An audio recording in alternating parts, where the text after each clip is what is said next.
ರಾಜ್ಯದಲ್ಲಿ ಈಗ ಅಧಿಕಾರ ಗುದ್ದಾಟ ನಡೀತಾ ಇದೆ. ನಾಯಕತ್ವ ಬದಲಾವಣೆ ಆಗತ್ತಾ ಅಥವಾ ಸಂಪುಟ ಪುನರ್ರಚನೆ ಆಗತ್ತಾ ಅನ್ನುವಂತಹ ಗೊಂದಲ ಈ ಕ್ಷಣದವರೆಗೂ ಮುಂದುವರೆದಿದೆ. ಇದರ ನಡುವಿನಲ್ಲಿ ದೆಹಲಿಗೆ ಹೋಗೋದಿಕ್ಕೆ ಡಿಸಿಎಂ ಡಿಕೆ ಶಿವಕುಮಾರ್ ಬುಕ್ ಮಾಡಿದ್ದಂತಹ ಟಿಕೆಟ್ ಕ್ಯಾನ್ಸಲ್ ಆಗಿದೆ.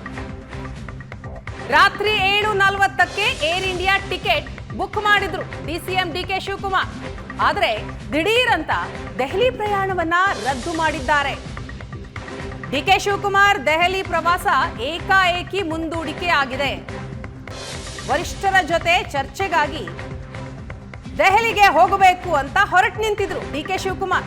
ಆದ್ರೆ ಈಗ ಕ್ಯಾನ್ಸಲ್ ಮಾಡ್ಕೊಂಡಿದ್ದಾರೆ, ಪ್ರವಾಸ ರದ್ದಾಗಿದೆ.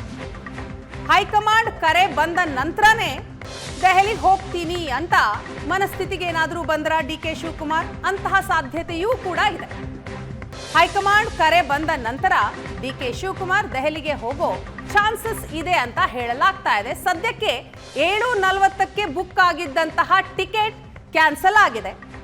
ಆದರೆ ಮಧ್ಯಾಹ್ನನೇ ಅವರ ಸಹೋದರ ಮಾಜಿ ಸಂಸದ ಡಿಕೆ ಸುರೇಶ್ ದೆಹಲಿಗೆ ಹೋಗಿದ್ದಾರೆ. ಈಗಾಗಲೇ ದೆಹಲಿ ತಲುಪಿದ್ದಾರೆ. ಅವರು ಯಾವ ನಾಯಕರನ್ನ ಭೇಟಿ ಆಗ್ತಾರೆ, ಯಾರ್ಯಾರ ಅಪಾಯಿಂಟ್ಮೆಂಟ್ ಸಿಕ್ಕಿದೆ, ಬಹಳ ಕುತೂಹಲ ಕೆರಳಿಸಿದೆ.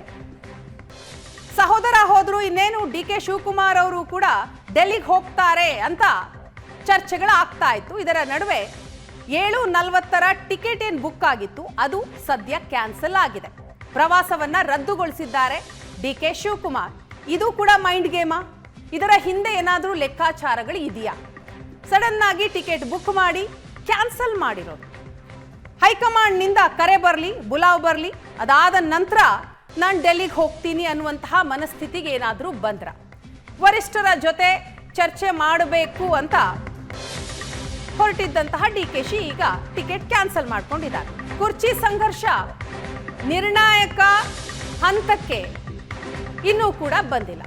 ಯಾವುದೋ ಒಂದು ನಿರ್ಣಯ ಆಗಬೇಕು. ನಿರ್ಣಯಕ್ಕೆ ಬರಲಾಗದೆ ಹೈಕಮಾಂಡ್ ಕೂಡ ಇಕ್ಕಟ್ಟಿನಲ್ಲಿ ಸಿಕ್ಕಿದೆ.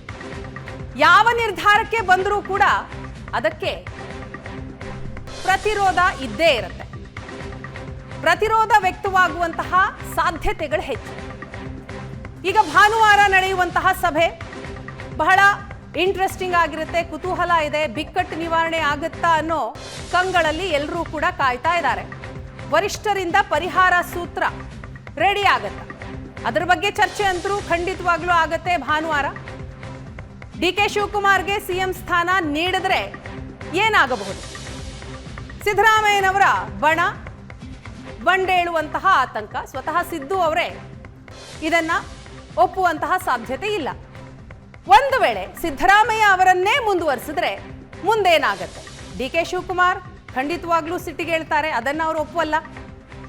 2.5 ವರ್ಷದ ತನಕ ಸಾವಧಾನವಾಗಿ ಕಾದ್ರು, ಇನ್ ಕಾಯೋದಕ್ಕಾಗಲ್ಲ. ಇನ್ನೇನಿದ್ರು ಕೂಡ ಏನು ಆಂತರಿಕವಾಗಿ ಒಪ್ಪಂದ ಆಗಿದೆಯೋ ಆ ಒಪ್ಪಂದದ ಪ್ರಕಾರವೇ ಎಲ್ಲವೂ ನಡೀಬೇಕು ಅನ್ನುವಂತಹ ಮನಸ್ಥಿತಿಯಲ್ಲಿದ್ದಾರೆ. ಹಾಗಾಗಿ ಬಂಡೆದ್ದಿದ್ದಾರೆ.